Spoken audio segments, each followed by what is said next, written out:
max brightness.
Contact!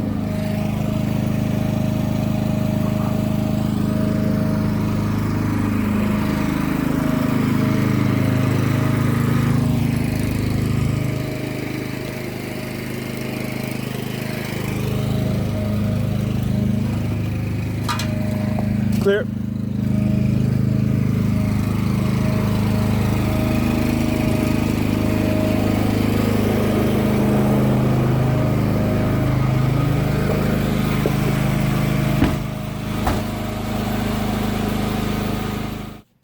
All right, take two.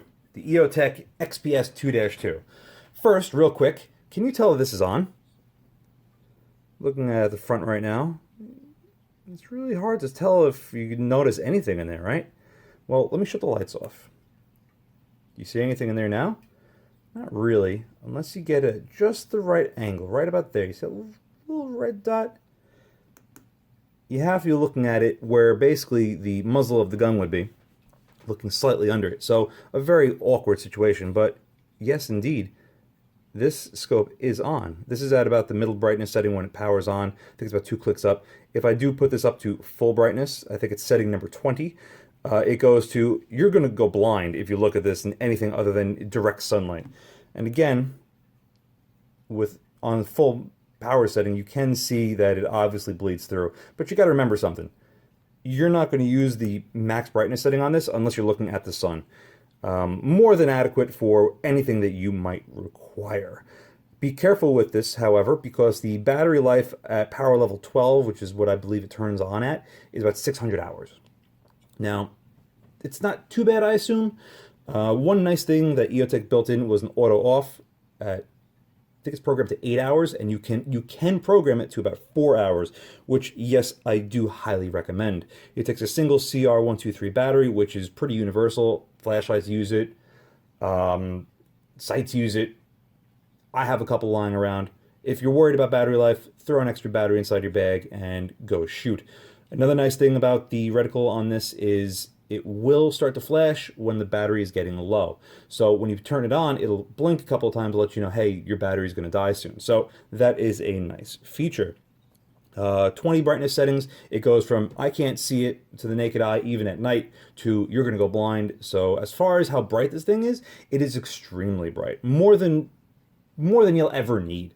And that's going to start off with the pros. But I'm not going to go there yet. I'm going to start with the cons. And it's a very short list as far as cons go. First thing is, well, it's actually the glass. But it's not the glass clarity. It's how the glass is mounted inside of the scope. If you're looking at the face of it, the glass is pretty close to the front. The aluminum housing over here is very nice and strong. And yes, I know it's there for a reason. It's there to protect the glass.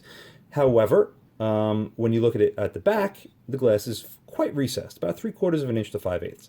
And yes, I know they did it for a reason to help protect the glass, but if you get it dirty or oily, covered in mud, blood, dirt, sand, whatever, guess what? It's really hard to get in there and clean it, especially if you're in a situation where you don't have anything really clean and delicate to get in there and Q-tip the corners out.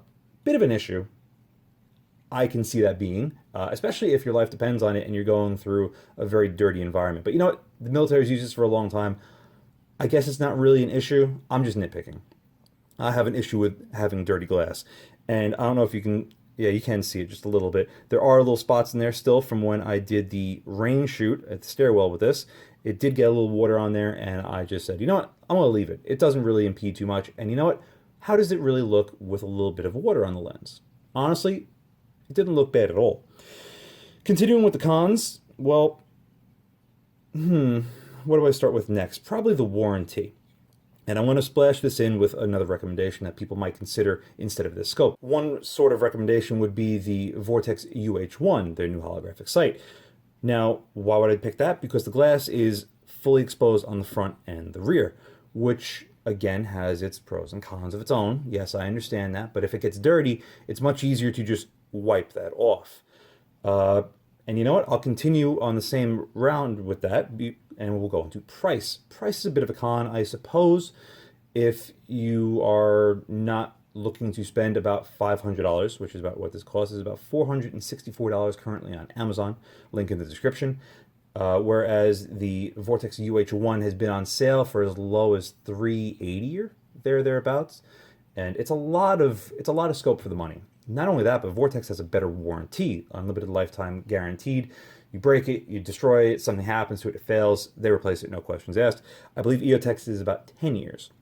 And that's something I have to keep in mind because this was manufactured in 2014.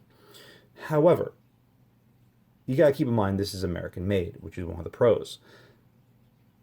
It's been used by militaries around the world. Again, yes, they had their issues and they got sued because you take this out of a very hot military vehicle and you go outside and it's 0 degrees or below, and all of a sudden you have impact shifting because the reticle decided to shift a little bit. But EOTECH has claimed that they have fixed that, so that really alleviates any sort of issue with that. It's just if you want to spend that sort of money. If you're willing to spend that sort of money, do I think it's worth it? I'll get to that soon enough. I haven't finished with the pros and cons yet. Cons is about it. The parts that I'm lukewarm about are, well, the size and weight. It's about 9 ounces. It's a bit of a brick. but I kind of like the look of it. I really like the look of it, in fact. It's very purposeful, but not so much its form following function.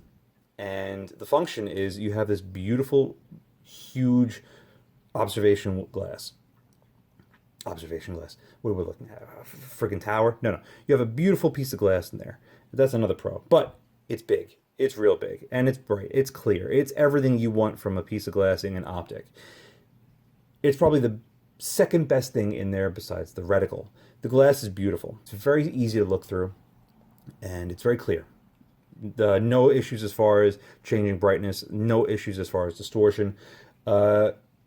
Visual distortion. Color distortion, there's a tiny bit of yellow tinting to it, but it's so minute, so minimal, you'll probably never even notice it. The exact opposite of the Burris Fastfire that I reviewed a couple months ago, which has a very dark green tint to it, which I understand why they do it. Green is an easier color for the eye to recognize and pick up, but I just don't care for that. I care for glass being as crystal clear as possible.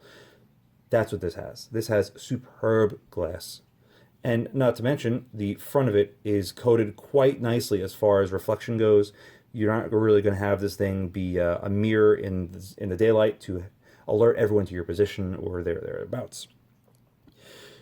I already mentioned that it's made in the USA. That's a pro, at least for me. The brightness on it is another pro. It is extremely bright.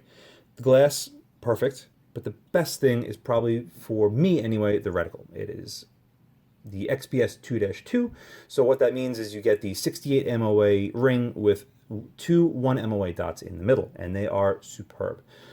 You want to take a pretty precise shot at 50 yards on a 6-inch target each and every time. You want to take a couple of shots at a 6-inch target at 100 yards, again, each and every time. As long as you can see it and your rifle's accurate enough and you're a good enough shooter, you're going to hit that. You're going to hit that target. I'm not saying use this scope for super precision as far as, you're shooting for 1-inch groups or sub-MOA groups at any sort of distance. But you know what? You put a magnifier behind this and it's going to be supremely good. Not only that, keep in mind this is a holographic sight. So as you get closer or farther away from your eye, the reticle is going to maintain its size. So when you put a magnifier behind it, it's going to maintain its size and it's not going to restrict how much you can see of the target, or at least I think that should work like that. It's a really nice feature. Do I recommend it? I absolutely do. I think it's a great buy, especially with EOTECH fixing all of their issues, or at least so they've claimed. It's American made. It's very well built. The warranty is a little iffy, about 10 years, like I said. But again, that's up to you if you're going to trust the company enough to buy it. If you don't want to spend this sort of money on it, you can spend about $300 on the HoloSun holographic set that they have, basically a clone of this. Again, do I recommend it? Only if you're willing to spend the money on it. If not, don't buy it. There are tons of other options on the market. However, I would much rather have this than a standard red dot, simply for the glass and the reticle. That concludes this review. Thank you very much for watching. See you again next time.